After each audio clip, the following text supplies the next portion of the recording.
I want to thank everyone for joining us this evening. I know there are many, many ways you could be spending your time and your intellectual resources, and so we're very excited to have you here with us for the George Washington Forum speaker tonight. I do want to thank a few people before I introduce our speaker.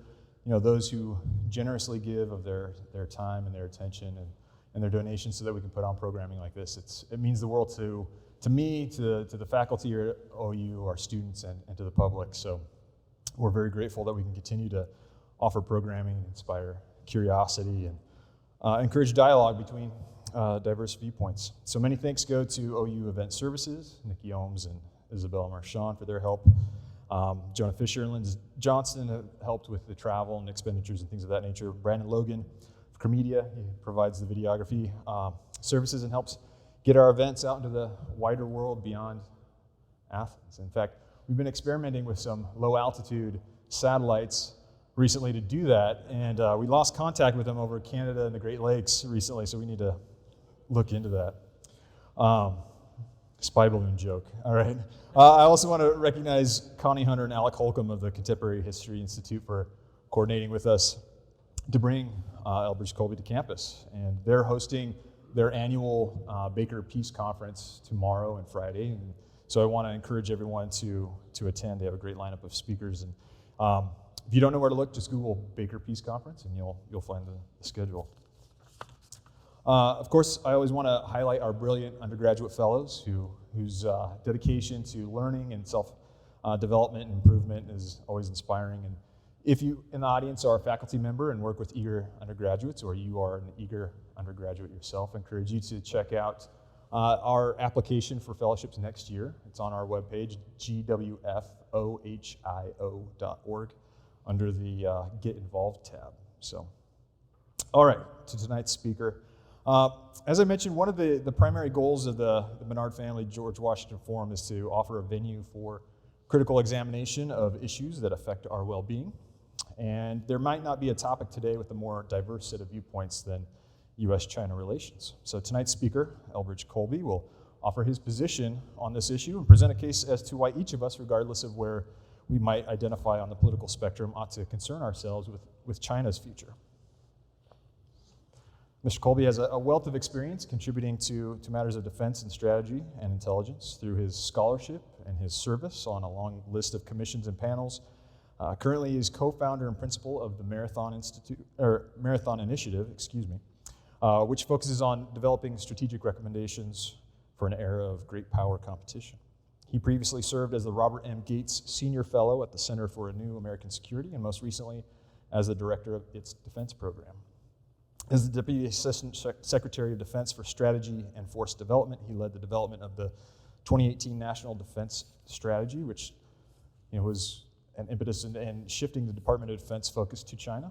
And Mr. Colby's work has been published across the globe, and his recent book, The Strategy of Denial, American Defense in an Age of Great Power Conflict, was selected by the Wall Street Journal as one of the top 10 books of 2021. Please join me in offering a warm welcome to Mr. Elbridge Colby.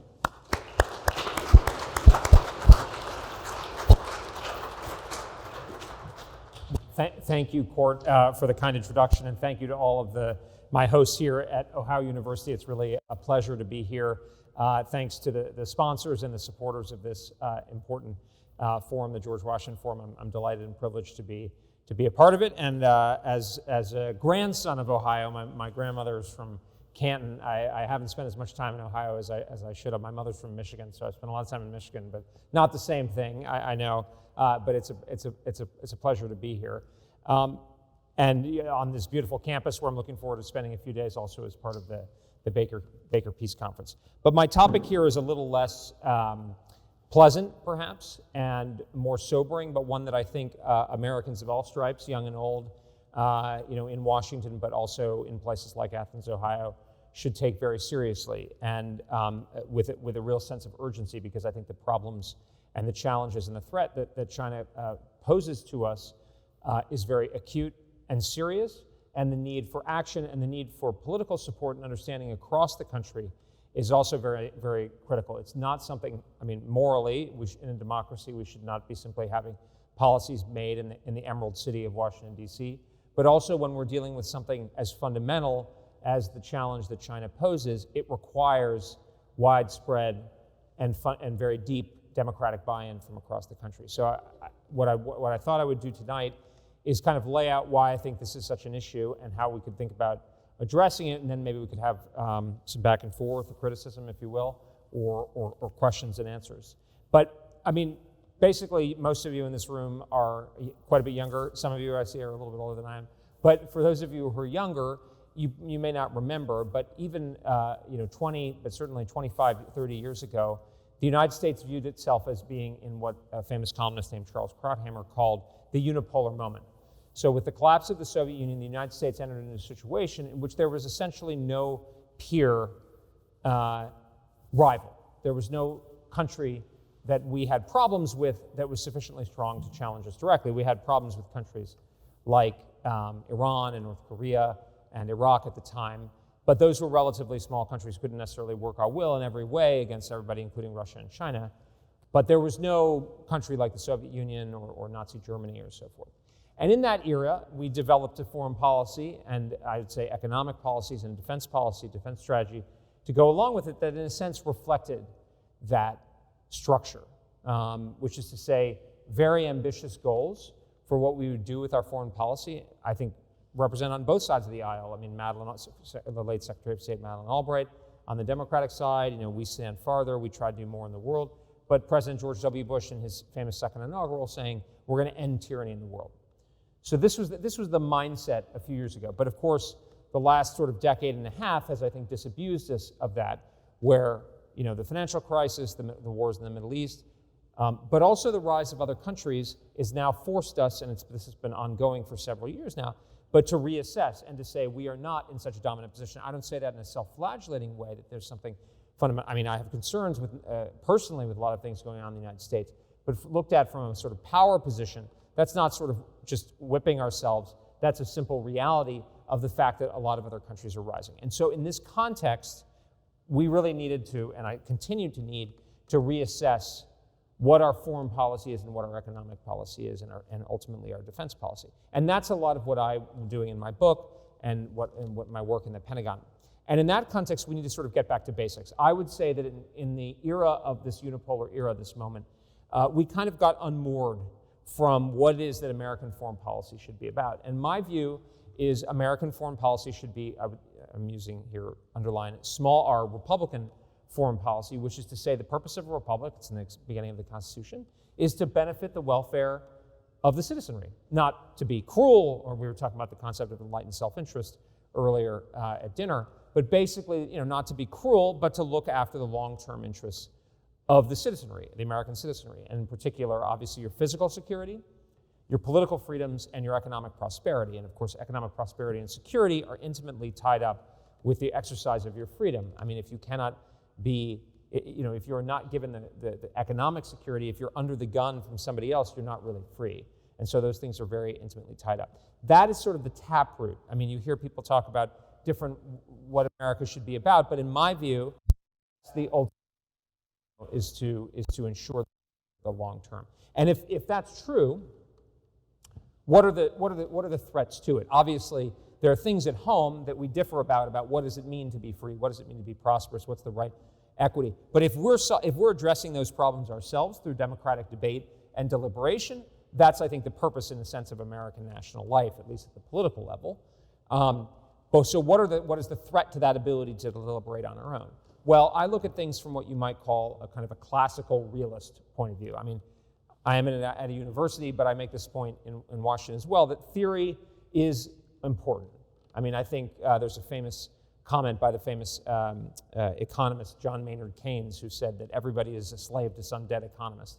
And the idea is, I think, correct, basically, which is that theory is sort of always there. It's people don't always know about it.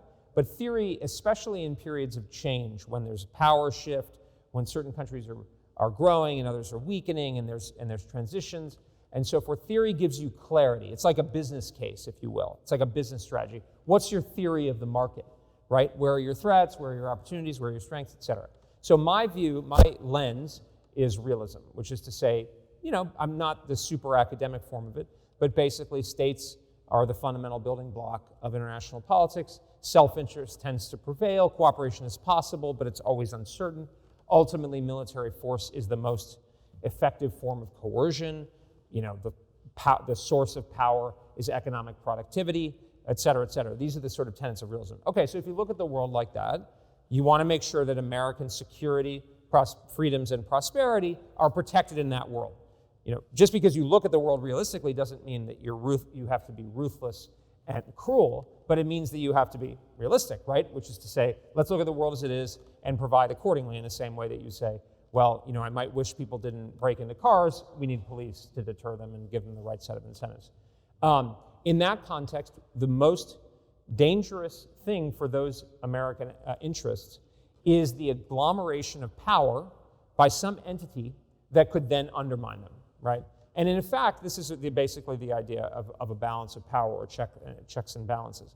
But it's actually interesting because it's in the international relations context, it often has a connotation of sort of European aristocrats sitting around a table secretly, with their monocles and so forth. But actually, I think it's the basic idea behind the American political structure, which is nobody should be trusted with too much power, and so hence we have the separation of powers in our constitutional system. This is the same idea. Nobody can be trusted with too much power.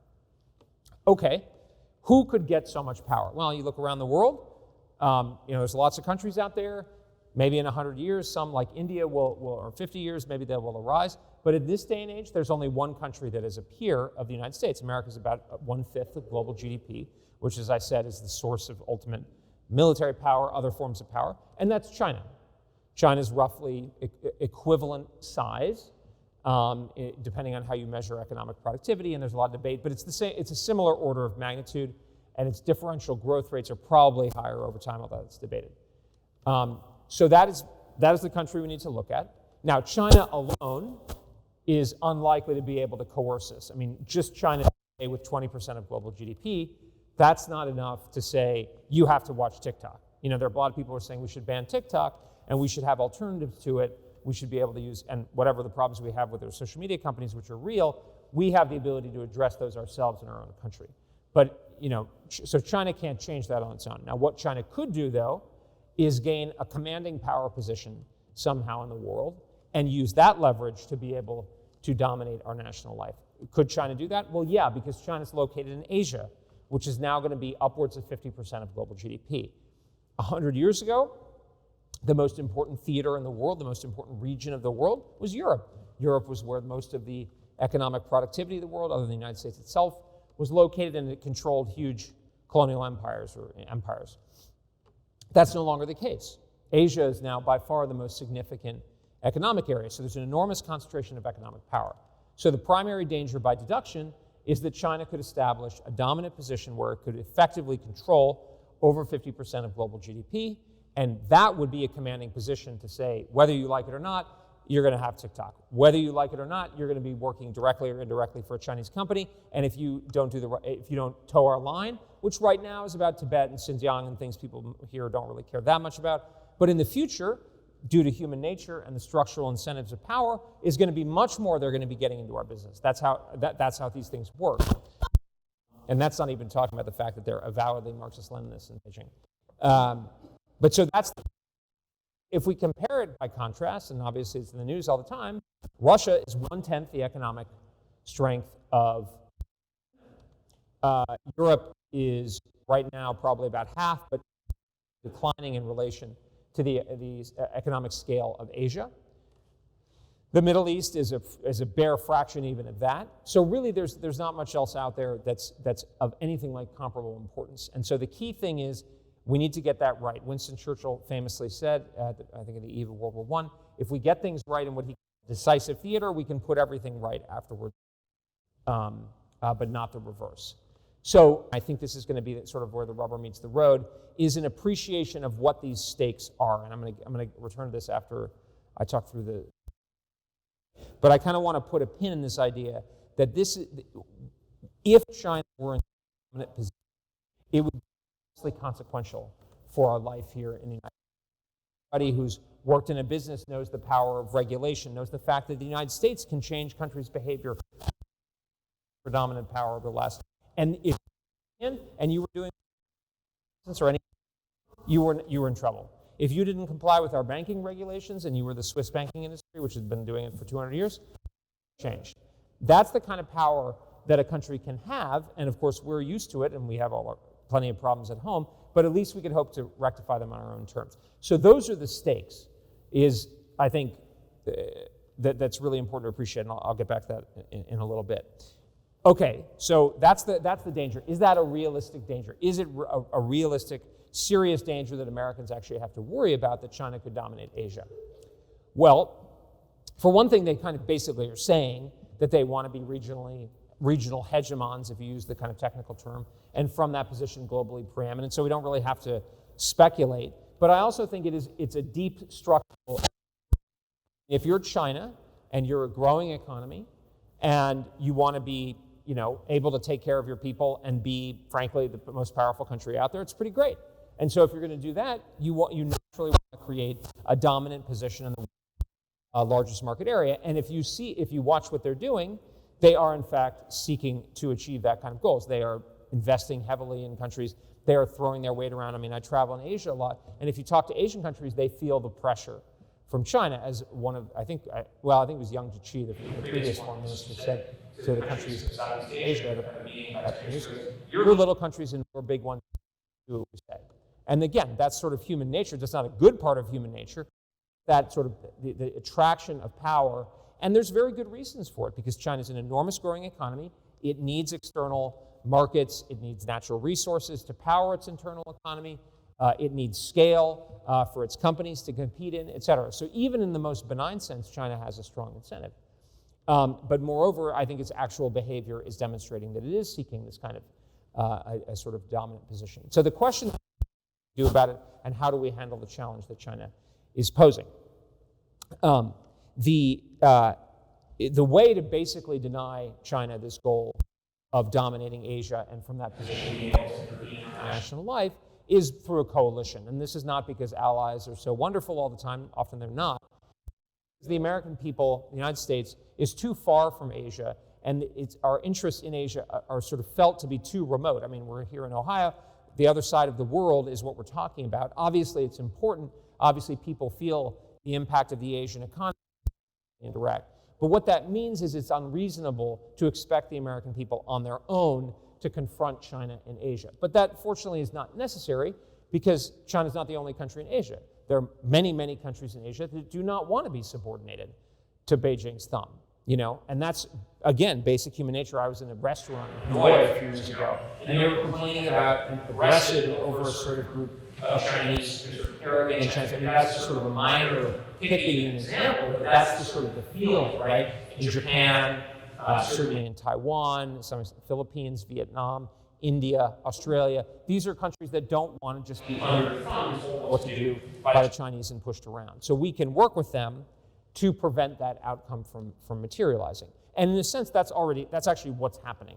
Partially our own genius as diplomats, but I would say that's a secondary, or if not tertiary, factor. What's much more significant is China's own behavior and the reaction it causes. So you see this across Asia. You've seen Japan double its attention. You see Australia stand up to Chinese sanctions that have been imposed on the country. You've seen India expel dozens of Chinese apps. You've seen China's reputation and popularity precipitously across Asia and indeed the world in say, the Pew polls. So this is actually happening. So this is the good news, in a sense that there's a natural, what you might think of as like a balancing or checking reaction to China's aggressiveness and expansive ambitions. The bad news is that China has an option too, and this is where the issue becomes more and more acute for the United States.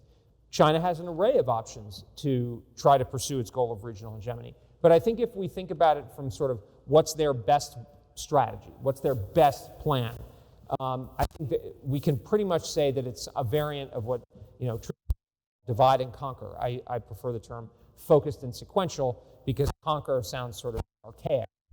Basically, it's the same principle, which is if there's this coalition that's forming to prevent China from becoming regional, well, if you're China, your best way to deal with that is to short circuit or collapse that coalition, right? That's a pretty good, and that's a tried and true strategy. Great, then you don't have to declare war on everybody, like Hitler, fight everybody in probably lose, and even if you don't lose, be really damaged. Instead, we try to more efficiently drive a wedge into this coalition and cause it to collapse. How can China do that? Well, persuasion, but that doesn't really work because countries often usually don't want to give up their autonomy. It's trying to convince its neighbors to give up their effective independence. So you can't really voodoo or hoodwink people out of that over time, especially countries in Asia where there's a strong tradition of nationalism after the expulsion of the imperial powers. The countries, as China itself said, stood up after the Second World War. Another option is China's has an enormous amount of economic heft and has been using its economic resources to invest and by that price by doing create leverage all around Asia. The problem for China is that that's not proving to be very effective. In fact, there have been quite a few stories recently about how countries have resisted China's insistence on going along with them or what have you, despite leverage, Chinese economic leverage over them. Moreover, the Chinese actually, unlike the Soviet Union, they actually seem to expect to make money out of their investments. So if that diminishes the ability to translate that into political leverage. So that too is good news. So this is a pretty good news so far, right? Which is that despite, if you've heard of the Belt and Road Initiative or enormous penetration of Huawei, ports, and so forth, in a lot of ways, and in fact, even in our own country, China's buying up farmland, etc. These are disturbing, and in a lot of cases, it makes sense to push back on them, but they're not really existential because the fact that China owns farmland is not going to cause us to give up independence. I'm fairly sanguine about that. And this is what you see even in countries in Asia that have even more economic interdependence and even dependence on China than we do, like Taiwan itself, to manipulate its economic leverage for political gains. Okay, so that's good news. Unfortunately, China also has another option, and that's its military. And that is actually a much better instrument for really forcing somebody to do what they don't want to do than economic leverage or political suasion. Now, is this a realistic probability? Unfortunately, yes, because China has spent the last 25 years assiduously building a military, what Admiral Aquilino, the Indo-PACOM commander, calls an unprecedented peacetime military buildup, specifically designed to take on the United States. I mean, first and foremost, to go after Taiwan, which I'll get to, but as a necessary part and parcel of that from China's point of view, taking on the United States. They developed their military first to use all access area denial, basically pushing the American military out from our network of alliances in the Pacific, and increasingly to project military power. So again, there's a structural incentive, but we don't have to speculate. They are actually building a military not just to resolve the Taiwan issue, but to increasingly to project power into the Pacific, the Indian Ocean, and even the Atlantic Ocean. I mean, the Chinese kind of sort of produce examples of their expansive ambitions faster than I can come up with them. I mean, we know they've basically seized large outposts and in fact created man-made islands, some of which are larger than Washington, D.C., in the South China Sea. They built bases in Djibouti, and now they're looking in Cambodia. But we also know they're exploring in the Solomon Islands, which is northeast of Australia, all around the Indian Ocean, and even in which I confess I had to look up where it is. It's on the Atlantic coast of Africa. So that tells you, and they're building a military to do that. Building aircraft.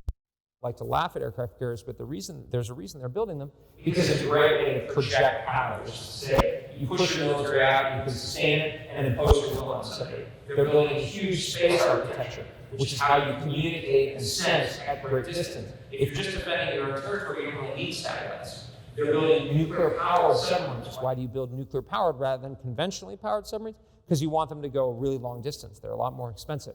That's the whole point. One of the things about military force development is it's a really clear indicator of future behavior, because it tells you a state has to spend a lot of money. It's a very deliberate process. It's a very hierarchical, top-down process. It's very strategic. So if a state is building a military like that, you should probably expect that it will use it in the future. And one of the key points is, even if the guys who decided to build that military 20, 25 years ago don't want to use it aggressively, they're not necessarily in control. The guys who were president of China in the 1990s, Jiang Zemin, was much more conciliatory. He started this military buildup. The guy who's the head of China now, Xi Jinping, much more aggressive, but he's the one who has the military that Jiang Zemin initiated the build of. So this is the reality.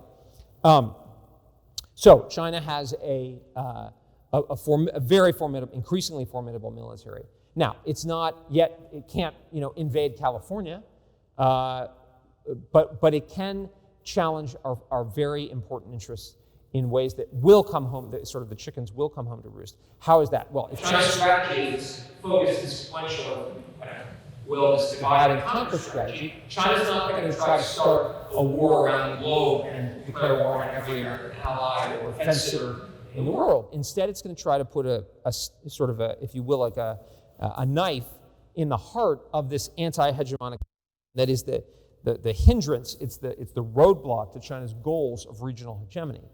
How do you do that? Well, basically you go, in effect, you probably go after Taiwan. And why do you go after Taiwan? You go after Taiwan because Taiwan does have an American guarantee, which basically means if you want to really collapse that coalition, you basically try to eliminate confidence in the United States by Asian countries, right? Because if we think of like, what's the center of gravity of this anti-hegemonic coalition? Nobody in Asia is strong enough to stand up to China by itself. Japan is a fraction of the size of China. India also remains a fraction the size of China in economic terms, not in population terms anymore. But these countries can only work together in this coalition if they have enough confidence in the United States. And what does that confidence mean? It means if I stick my neck out and work to stand up to China, you got my back. And again, this is not like allies or so special, I love them. Then no, it's very like a pragmatic calculation. It's an instrumental calculation of, if I'm going to do it. Otherwise, because I don't want to live under Chinese domination, but if my alternative is that you're going to leave me high and dry and China then has an incentive to smash me, to make an example, then I'm in that situation, I'm going to cut a deal. Because that may be the second best, but it's not the worst. And there's an expression, this is human nature, there's expressions in every culture, but the Chinese say, sometimes you need to kill a chicken to scare the monkey. You kill the chicken in the town and the monkeys see it, right? So that you make an example of somebody, right? So that's a critical thing. And if China could demonstrate the hollowness of our commitment on Taiwan, it would demonstrate that no matter what we say, when push comes to shove, we're not really believable. Now, this argument can be taken too far, like in Vietnam or sometimes in Afghanistan, but I think it's called the credibility argument. But here, I think it's very contextual. It's very concrete. It's basically saying, Taiwan is an archipelago that the Americans have committed to off the coast of China. If you're in Japan, you're an archipelago off the coast of China, and so is the Philippines, and so maybe one day would be the Indonesians, and so forth. So it's very like, they gave up on those guys or they couldn't defend those guys, so what does that mean about me? So that's one of the reasons. Another reason is if China can break out of what's called the first island chain, and this is, Taiwan is in the center of this first island chain, basically. Japan, down to Taiwan, the Philippines, it basically lost China's military in, right? If Taiwan falls, China has uninhibited access, basically, out into the Central Pacific and beyond. So you have a political collapse, potentially, of confidence in the United States, plus you have a much worse military situation. So if you're China, and I'm not even mentioning the fact that Taiwan's a democracy, and that has some kind of normative effect. Personally, I put less emphasis on that. But, and also the fact that Taiwan is a critical center of semiconductor production, or I guess the assembly of the semiconductors, and so forth. So there are multiple reasons. But this is basically what this means is this is a very good target for China. So if I'm sitting in Beijing and I'm saying I want to break apart this anti-hegemonic coalition, I'm thinking to myself, this looks like a pretty good way to do it. Because, hey, this is 100 miles off my coast. It's 5,000 miles from the United States. Chinese people really care about Taiwan. American people don't really care that much about Taiwan.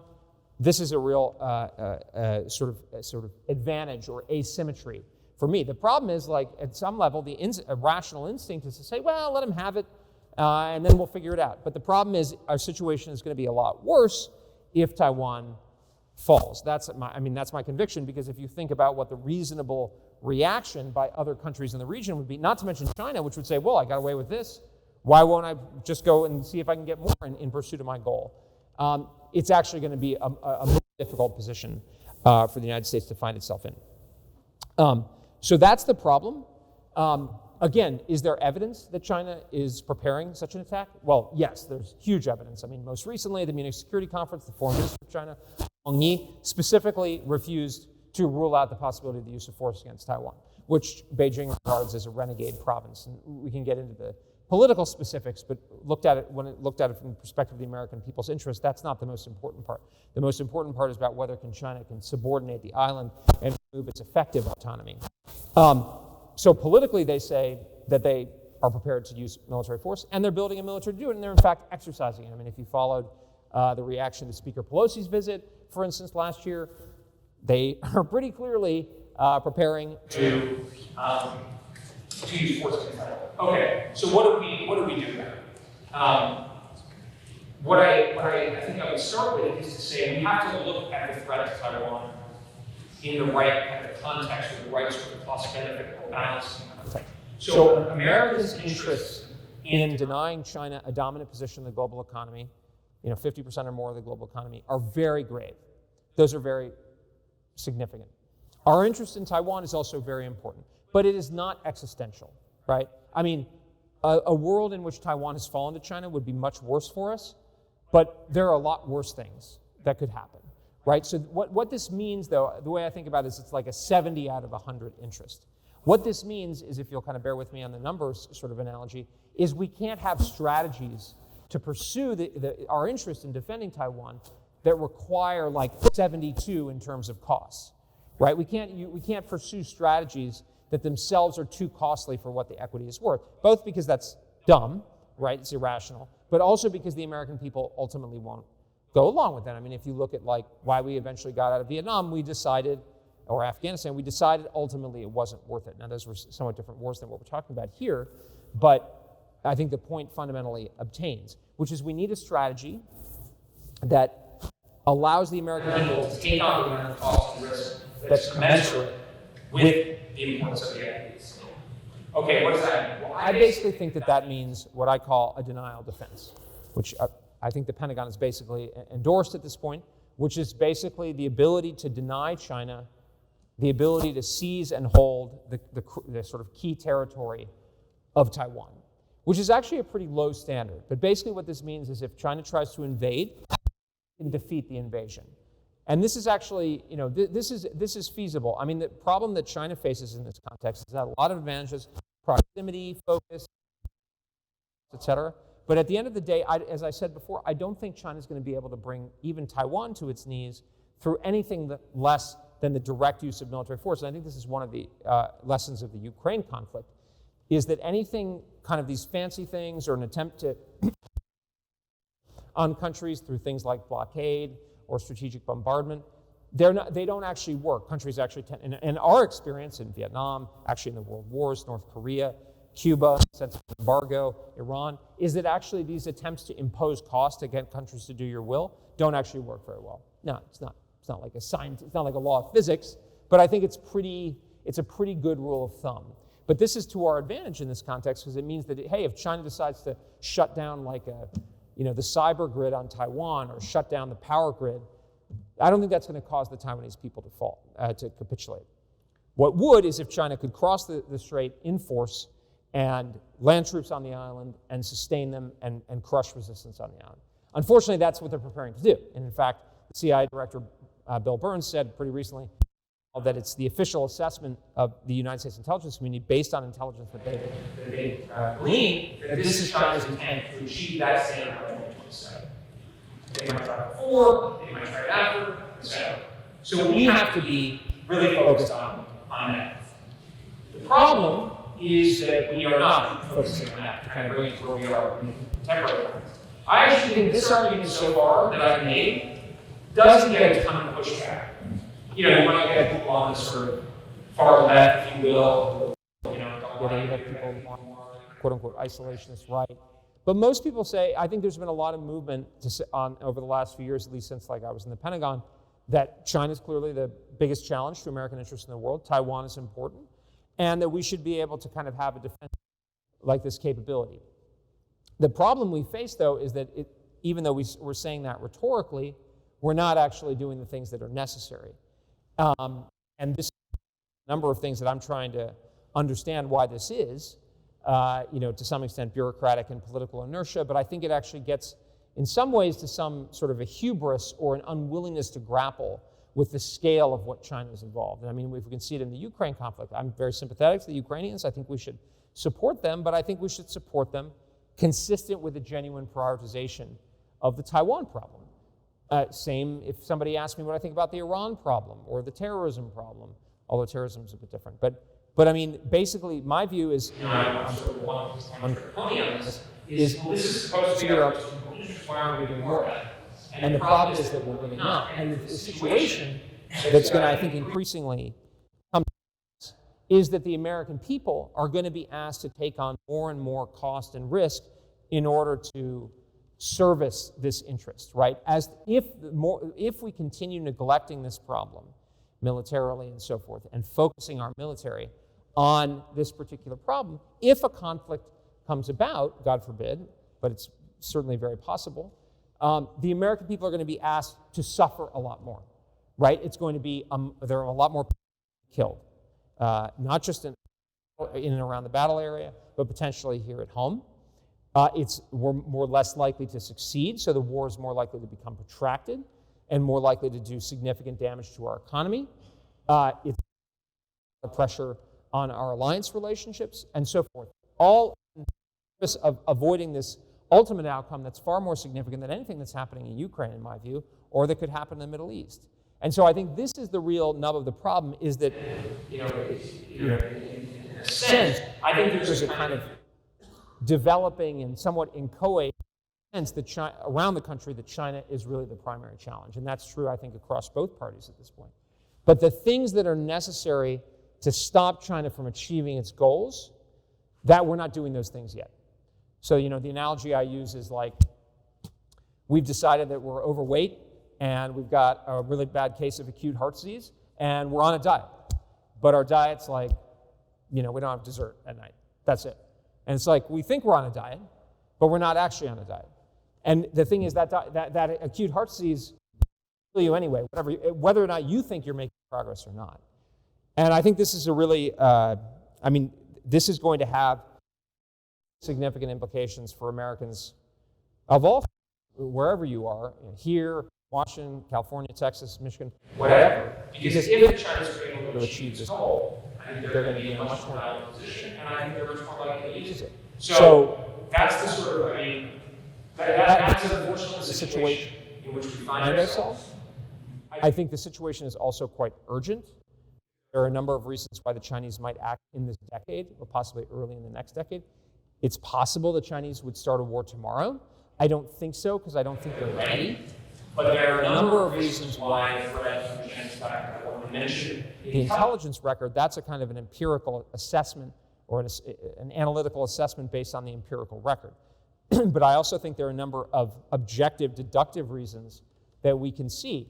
One, China's military advantages may peak, or China may reasonably perceive them to be peaking later in this decade. And if you look, given that we are sort of slowly shifting, and the Japanese and others are slowly focused on China, and if you look historically why aggressive states have initiated conflicts, it's often because of the perception of a temporary transient window of opportunity, for instance, Nazi Germany. Second is Xi Jinping's own personal practice. I mean, why did Vladimir Putin invade Russia last year? Well, I think part of the reason has to be that it's a legacy issue for him, and he knows he's not going to live forever. And Xi Jinping has specifically tied the Taiwan issue to what he calls his central project, the Great Rejuvenation of the Chinese nation. So that's another thing. Another thing is there is sort of this anti-hegemonic coalition that I talked about is kind of forming. So if you're China and you wait around 10 or 15 years, you might find that India, Japan, and the United States are Quad plus, or any, Asian neighbor. They're advisable, but you get the idea. Basically, that they might get sort of contained. I mean, we were talking about John Lewis Gaddis before. That you could have a former professor here. You could actually have a successful containment strategy. And if you think you're about to be contained, if you think the boa constrictor is coming around, you want to break out of there, right? So I think for a number of reasons, this is getting increasing purchase in Washington. I think there's a real chance of it. And unfortunately, I think there's a chance that we might not do that well. I still think we could do it at a cost that would be tolerable for the American people, but I think we're really pushing our luck. So with that, happy ending, but hopefully a sense of why you should all feel some urgency and be in this issue. Maybe we can open it up to questions.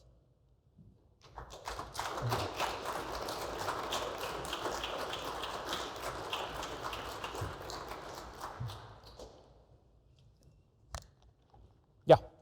I was wondering if you could talk a little bit about the construction of those air bases in the South China Sea. And to your knowledge, was there any anguished debate about what should be done or whether anything should be done? Was there anybody in the Department of Defense who were pulling their hair out? I'd just be curious. Yeah, there was a lot of anguished debate that didn't result in a lot of action.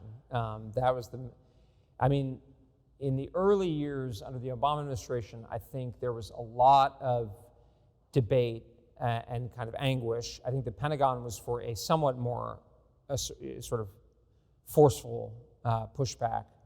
But I think at that time, I think the president himself and people like Susan Rice, from what I understand, we're still of the mind that China, you could have a kind of G2 model or a cooperative kind of model with China that wouldn't be fundamentally rivalrous, which I think was wrong and unrealistic. President Obama is like a pretty realistic guy, so I wouldn't want to characterize what he really thought, but that was the effect of the policy, was kind of inaction. And the fact, talk about credibility, Xi Jinping promised in the Rose Garden to President Obama that he would not militarize those islands, and that's what they've done, which tells you, by the way, how much you should take their word at face value when they say they got a peace plan for the Ukraine war, for instance. And now, the Trump administration did not solve the problem, and the Biden administration has not solved the problem. It's a tough problem because the Chinese have enormous capacity. They have created huge islands, and they've militarized them, and they are serious military facilities. I don't know if you've ever taken a look at some of the pictures of them, hardened hangars and air defense and large runways, et cetera, and there are multiple islands. So at this point, it's basically a fait accompli. In fact, the position of the Indo-PACOM commander for a number of years now has been that the Chinese have effective operational control of the South China Sea during peacetime. The United States still sails ships through and flies through the airspace of the South China Sea, but the Chinese military is considered to have effective control during peacetime.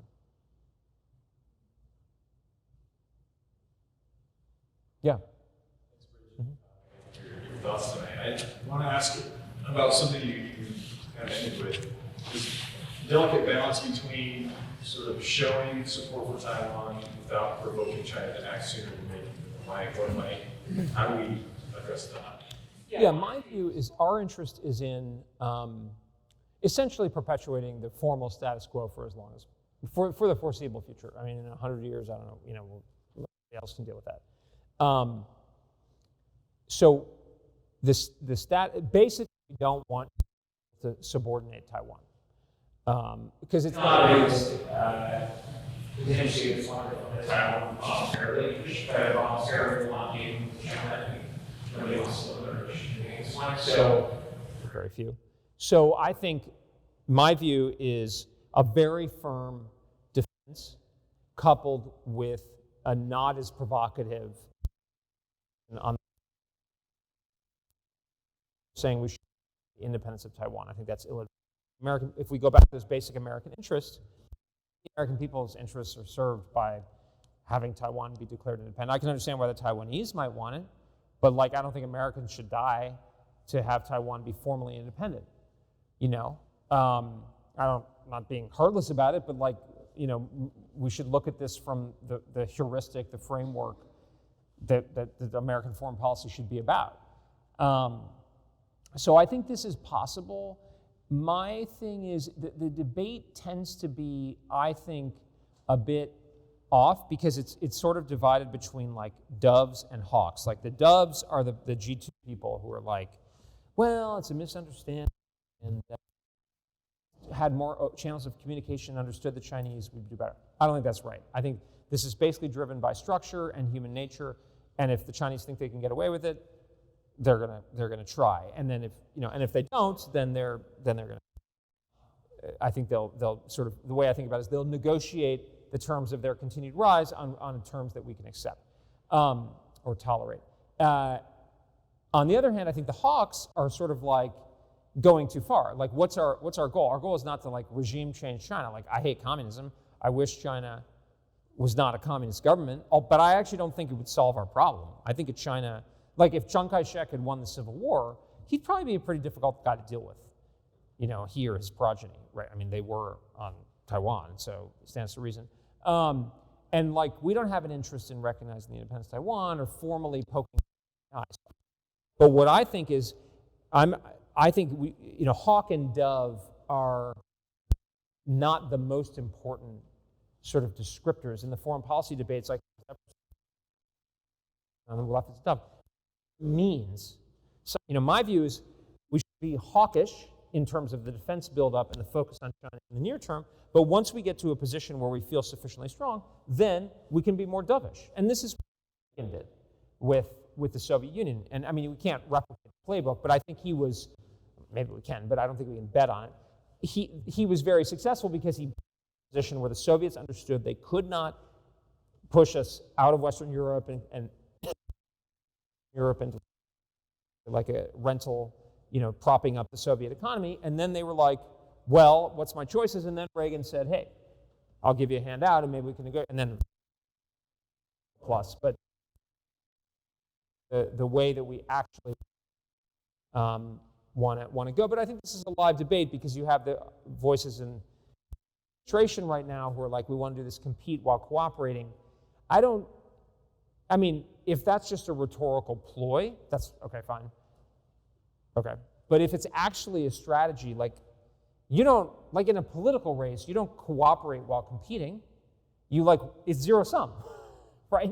So it's zero sum until we get to a position where we can afford to give a bit. But the other thing about my perspective is that I think the way I put it, in fact, I end my book with like a chapter that's kind of, or sort of to Chinese is, if strategy is successful, China will be one of the two superpowers of the world. It will command respect.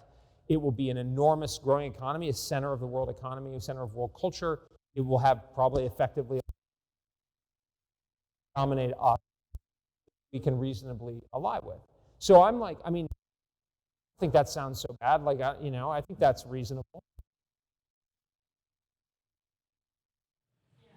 So thinking about countries in Asia that have spent much of their modern history being dominated under colonialism by either a Western power or by another Asian power, which is the majority of them. And I'm thinking about more powerful countries like, say, Indonesia or somewhere like that. What do you think that their role is in this, given that obviously they can't stand up to China, I guess, or the United States if they were to do that.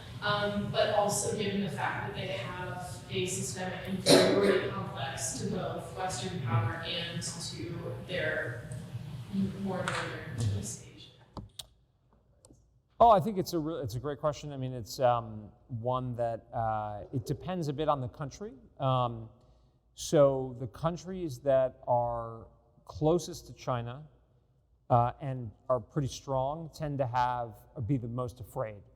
And those are the countries with which we have the strongest sort of partnership right now. Of course, Japan, which China has a real burr in its saddle about, of course, for historical and other reasons. Taiwan, Vietnam, actually, despite our history, Vietnam, and we have been doing more. Philippines, which is kind of right. The Philippines and Vietnam are the forefront of China's sort of aggressive behavior in the South China Sea. And India, where the Chinese have clashed with the Indians in the Himalayas and Ladakh, and where we're working with them very closely. I was in India last month, and there's the relationship is I think very good. Countries like Indonesia, Malaysia, to some extent Singapore, Thailand, again, structurally, if you I think about it almost like geometrically. They're not on the front line, and there's expressions in many cultures, but when the elephants stampede, the mice get trampled on, right? So countries like that, even which are large, but don't have a highly developed power projection, military, and haven't really ascended to the kind of like the highest levels of economic development, with some kind of minor exceptions. They tend to want to stay out of it. So I was briefing a number of the ambassadors from what are called the ASEAN countries, the Association of Southeast Asian Nations.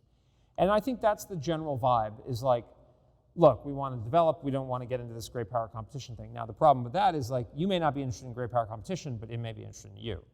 But we also have to recognize not everyone will take a side or get involved or support us. And Indonesia is a child for that. Because, like, Indonesia is a huge archipelago with a very large population and a large economy, but they are like the tuna, where Chinese have been challenging the Indonesians' claim, but generally want to stay out of it. And again, you can understand why. But so understanding the different sort of incentive structures and orientations of the different countries in Asia is really important, because Asia is really, my view is Asia is really the theater we have to focus on. There's so much attention to Europe and the Middle East, but Asia is the most, in the Middle East, won't really make a contribution to sort of checking China's ambitions in Asia. This is not 1914. You know, the British don't have a huge base at Singapore. They can't even get their ships that far, basically, on their own, you know, barely.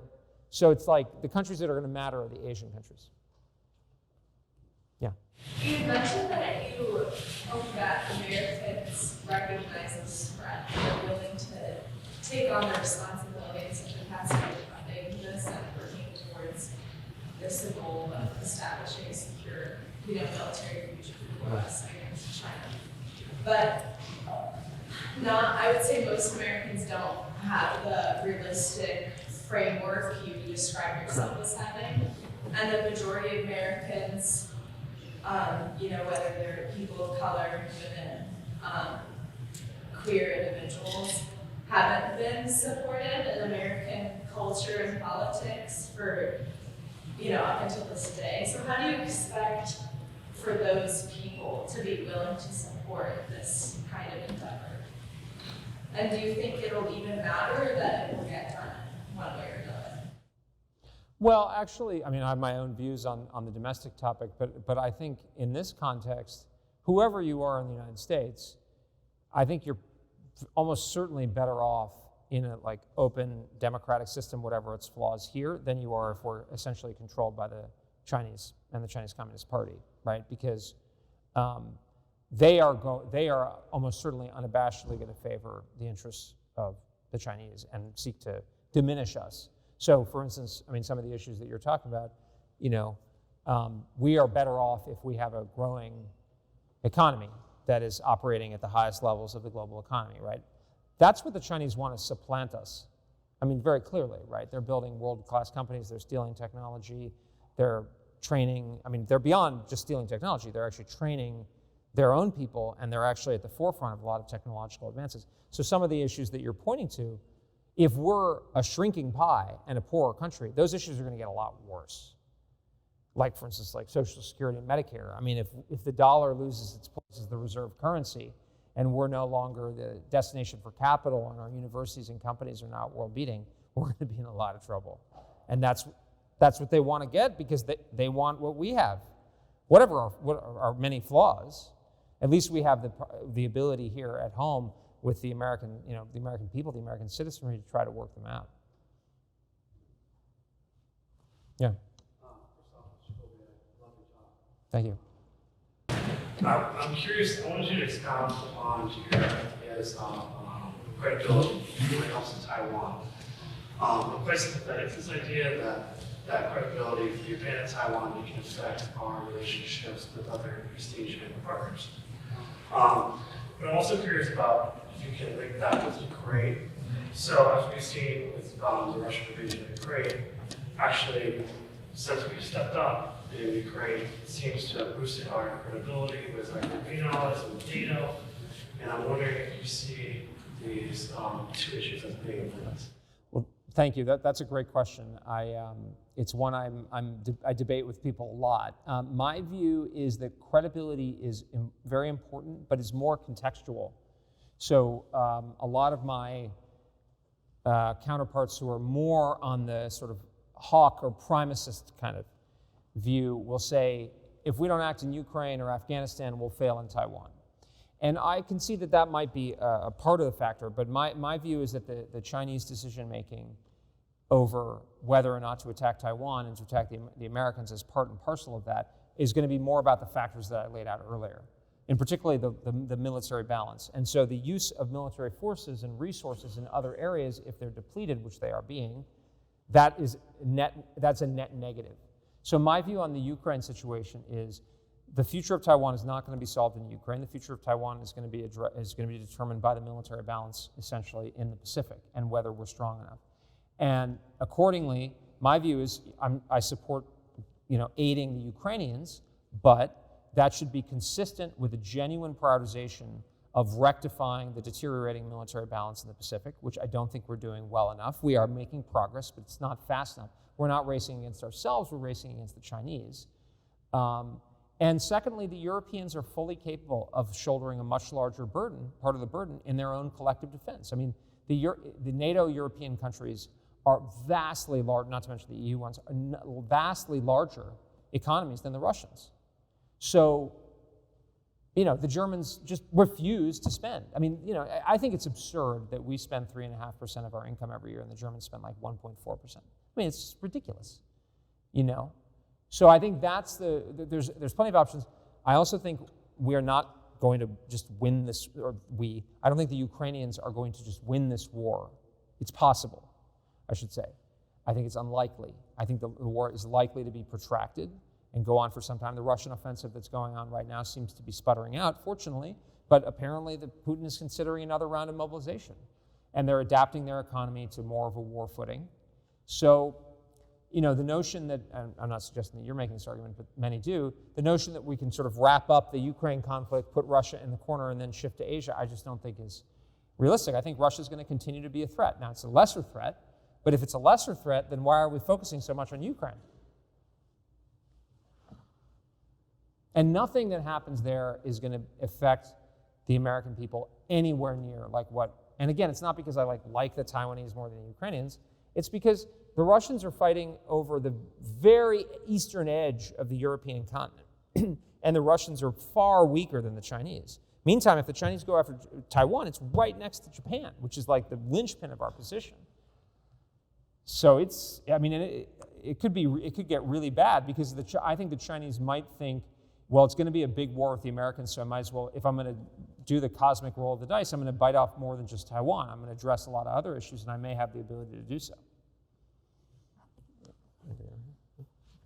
Yeah. So, from my limited knowledge on USA-China relations, the first thing that comes to mind when I think about these two countries is the economic interest that American business has in cheap Chinese labor. And when you talk about just making awareness about this caution towards the Chinese military, I guess I'm just curious about how that American business relationship with China would be complicated. It's a great question. It's all bound up. I mean, so my sense is actually that people large sort of had a sort of sense of the China issue before people in the Beltway in a lot of ways, because it was tied to the issues you're talking about: deindustrialization, financialization of the economy, offshoring to China. That resonated, right? I mean, obviously that's been resonating in the last sort of half decade or more. So I think those are sort of like the stakes.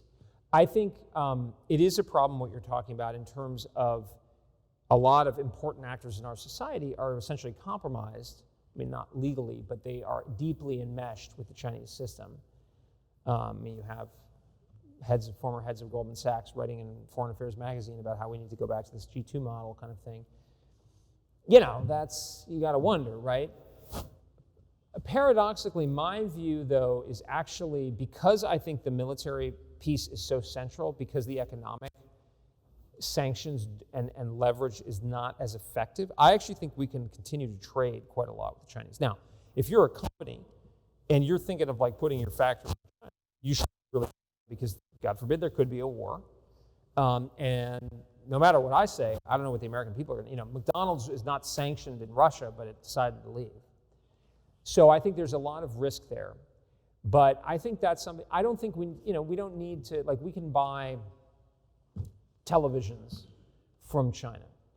But we don't want to be buying advanced semiconductors. We don't want to be buying all of our pharmaceuticals, antibiotics, these kinds of things. Apparently China produces like 80% of like acetaminophen or something. That's not good. But I think the administration seems to have like a pretty good list for what those things that we need. And basically the things that we need to decouple most are the things that are connected to our security, or that if they withheld from us, we would be like in an intolerable situation. Now, that said, I think that if we're going to fight a war with China, which I don't want that, what I want to do is I want to deter the war by their seeing that we're ready and that it wouldn't work for them.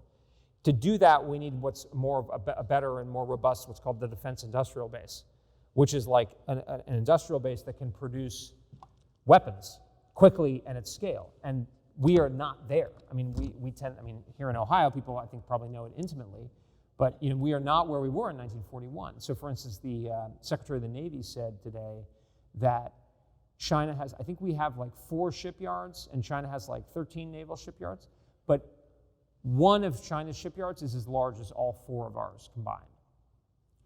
So, I think we're going to have to bring back a lot of industry. And I think this is an area where there could be a real bipartisan agreement, which is that we need a stronger defense industrial base. That's going to require a lot of skilled labor. It's going to require good jobs, obviously in the blue collar, but also associated white collar stuff.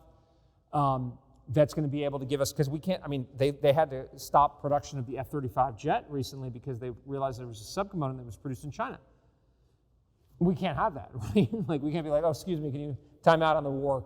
We need this chip, So I think that's an area where there could be, and I think there's a lot of receptivity, again, on both sides of the aisle. It's kind of cross-cutting, but where people are interested in obviously reindustrializing the country and getting better jobs back to the country, and not, but also in a way that would contribute to our national security. Do you think Americans are prepared to deal with this? You mentioned television is kind of China, and people per se, there is a little bit of economic disruption and moving this industry back to the United States. Do you think Americans are ready to deal with that push away from easy consumer and accessible consumer to move towards a sustained security effort? And do you think, as I say, they're willing to be bipartisan in that? And I guess I talk about this from a society scale versus politics. Great question. I think that, in a sense, is the big question, or it's part of it. In a sense, are we willing and able to change in the ways that would address our problem? Part of that is focusing our defense establishment. That's more of a government thing. Part of it is, are we prepared to take more friction and more expense in, say, consumer goods in the service of reshoring industry and good jobs and so forth?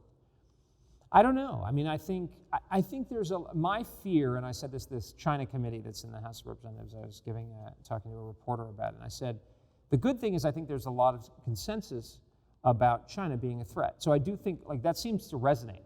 And it's, initially it was more among Republicans, but since Biden's been president, I think it's also among Democrats increasingly, or it's pretty significant.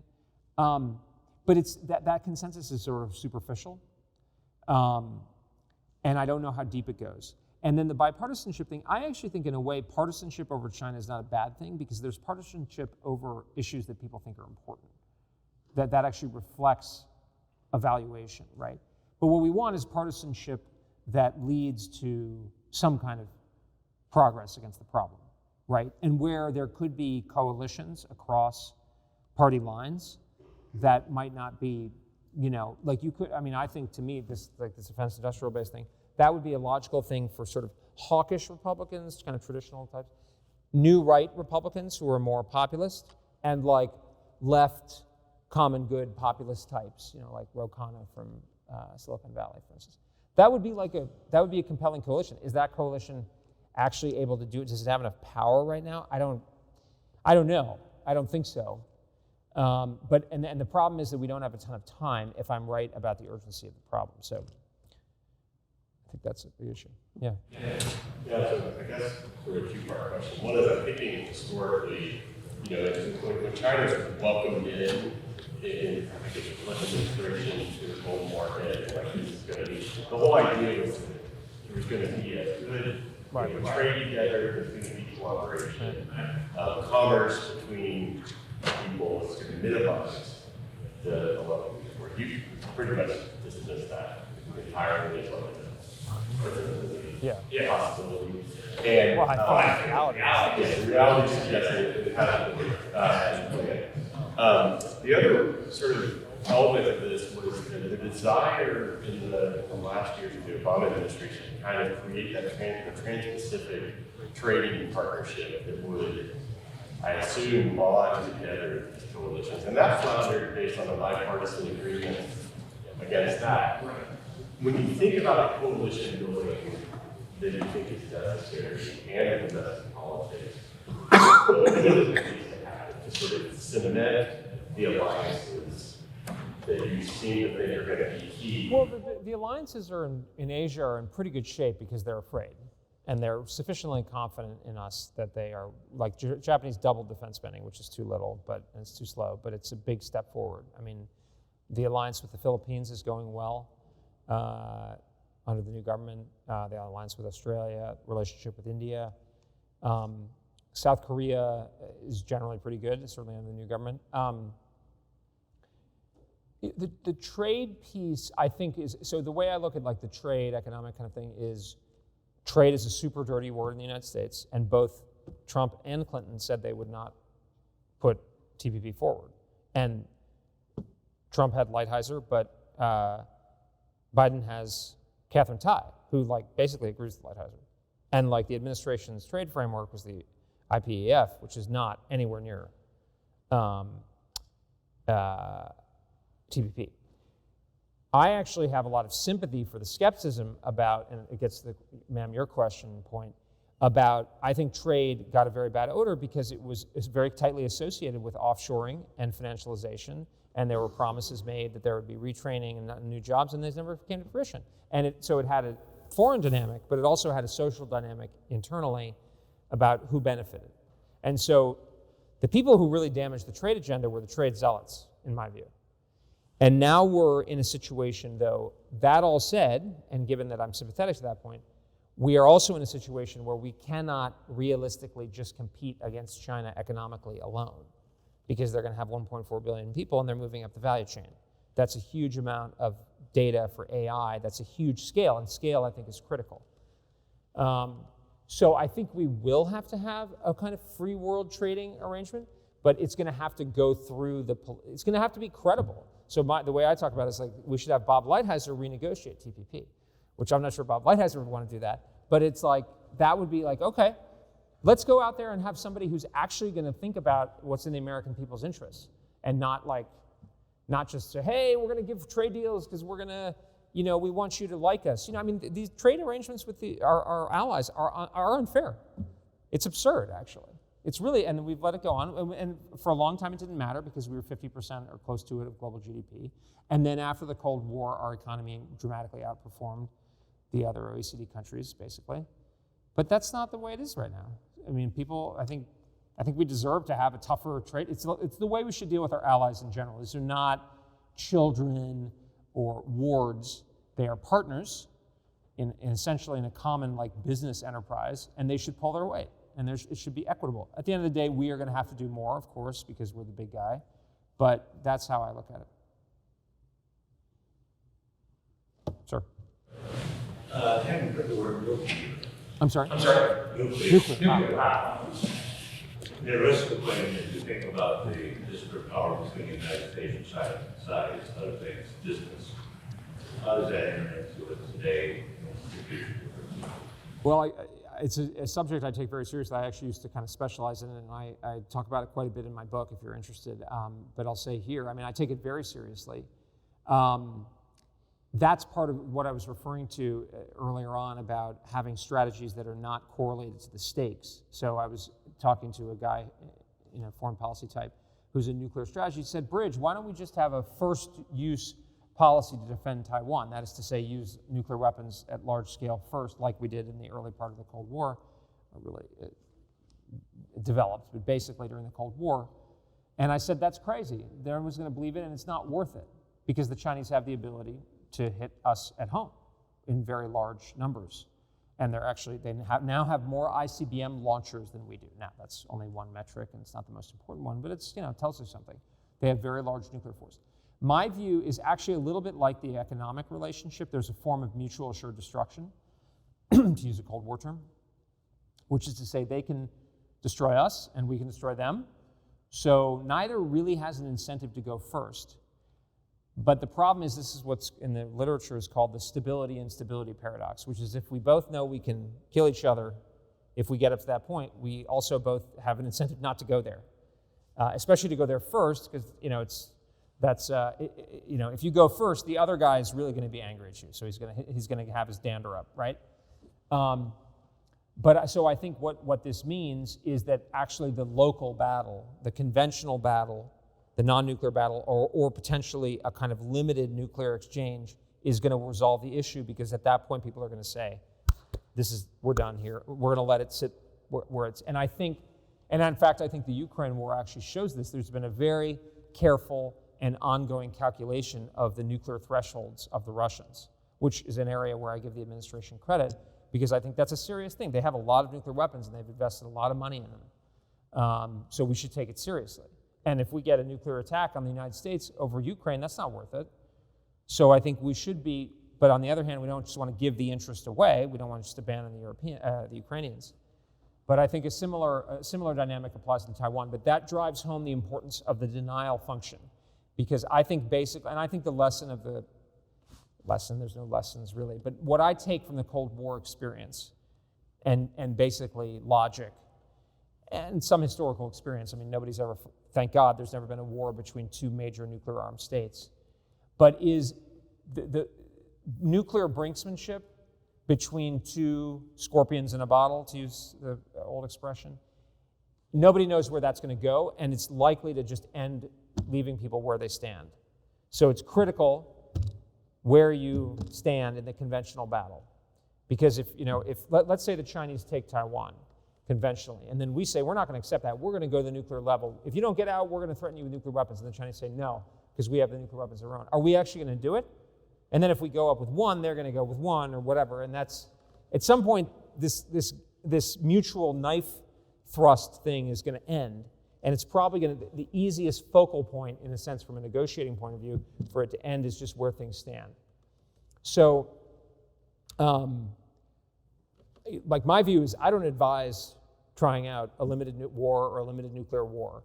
But I think the only way that we are going to credibly deter them from thinking they can get away with it is seeing that we are prepared to go there. And then if they see that we're prepared to go there and we have a rational strategy to pursue it, they're less likely to do it. I think this is what we did in the Cold War successfully. Yeah. How concerned should we be about Russia and China? China, what's happening today is definitely there's discussions happening. Right. That's what's stealing the headlines. It wasn't a major part of what you said, but we needed to do it.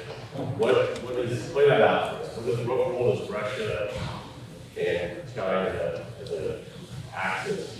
Well, I think it's really bad. It's sort of a basic approach of our policy should be to not have them collaborative, allies, which is where they basically are now. It's not entirely our fault, obviously, or largely, or it's not largely our fault, but it's the reality. I actually think the fact that they're so cohesive together actually means that we should focus on Asia even more, because if they're working together so closely, that means China can use Russia as a distraction, which I think is probably what they're doing. They're probably basically like, oh, well, the Americans are tied down in Europe. You got the president and the Senate majority leader or minority leader going over and saying this is the most important thing that ever happened.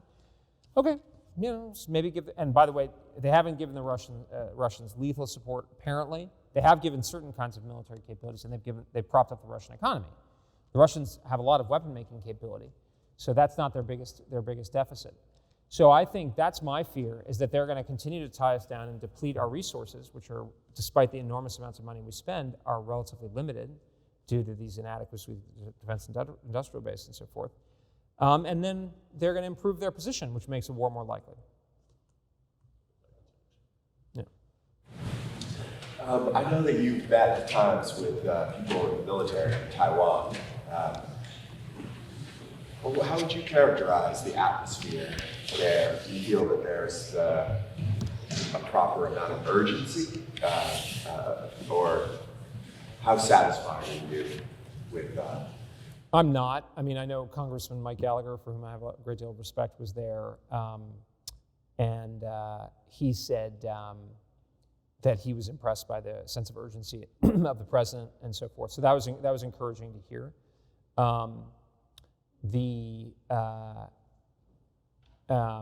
normal thing I tend to hear from Taiwan, and I haven't been in a couple years. I was actually supposed to go next month, but I couldn't make the trip. Is that they are not very seized with the problem, and their behavior and their investments in their military don't suggest. And that's partially contextual. They have increased defense spending, but they are at acute risk of being conquered and occupied and subjugated and sent to re-education camps. I mean, the Chinese ambassador to Australia was openly talking about Taiwanese going to re-education camps. So what I tell them is if I were Taiwanese, I would say, let's spend 10% of GDP on defense. Like, I'm not that impressed that they're spending 2.5%, which is less than we spend on defense. You know, I don't know. I mean, at the end of the day, America can survive if Taiwan falls. But if Taiwan falls, a lot of these people are going to be, at best, imprisoned, at best. So I do not think there is an adequate sense of urgency, and that's a huge problem because the fighting ability and resilience and prowess of the Taiwanese is a critical factor in whether or not they could resist a Chinese invasion. What is their argument to you? Do they say, we think you're overstating the risk, or is it that this is hopeless? It's a little bit of both, I think. My read is a couple of factors. One, they think the Americans are kind of developing this scenario in our heads, to which I say, the reality, and the Taiwanese kind of have a sense that they know the Chinese better than we do, which is true, probably, on the whole. I mean, but what the Americans have, the Taiwanese don't have, is the world's largest intelligence gathering, structure and analytic capability to determine what the Chinese, like the Taiwanese can't see deep into Chinese territory where they're conducting missile tests of like American ships tied up at pierside, or like cutouts of American airplanes, or that the Chinese have 400 ICBM launchers. The Taiwanese can't see that.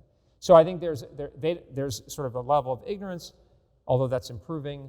And then there's a sense of futility. Like I actually analogize it to a man in the water with a cut when there's like a great white shark in the water. And I won't dwell on this, but I love this metaphor. Well, I don't love it, but I think it works. If you're let's say America's like a man in a boat, and we're like, hey, come over here, swim. I'm not going to dive in the water, but I'll help you if you swim over.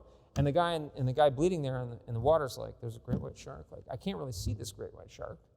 And if I swim, am I going to like precipitate the very thing I'm avoiding? And maybe the shark will go away. It's not like optimizing rationality, but it's very human. Because Taiwan is 23 million people. China's 1.4 billion people. It's really daunting, and it involves fundamental cultural change. If you look at South Korea, they have a very serious martial culture, dating back to the Korean War. Taiwan, and has something to do with the politics of the nature of the Kuomintang rule on Taiwan, we can get into, but that's all. That is what it is, but we can't afford that. They have to fix the problem. And what I tell them is, if they go back to the 70 thing, if they force by their own lassitude, if they force the costs to the American people above 70, well, then we have to cut them off, just logically. I mean, we can't commit suicide. And that's not even a moral point. That's like, this is how much it's worth to us. So they have to drive that cost down by being effective.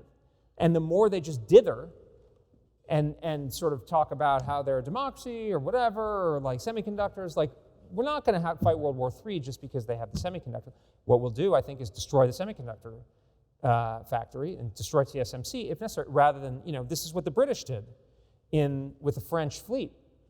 They didn't want to lose France, but, the example is, Churchill wanted to keep fighting the Battle of France, and he wanted to send the RAF in to fight the Germans, even though the French, the Allied lines had collapsed. And the RAF said, Mr. Prime Minister, if you do that, we won't be able to defend the home islands. Okay, well, that's all you can do. So I say this to them very directly, but that's why I'm not so popular there. Thank you. Thank you. Appreciate it. Thanks all.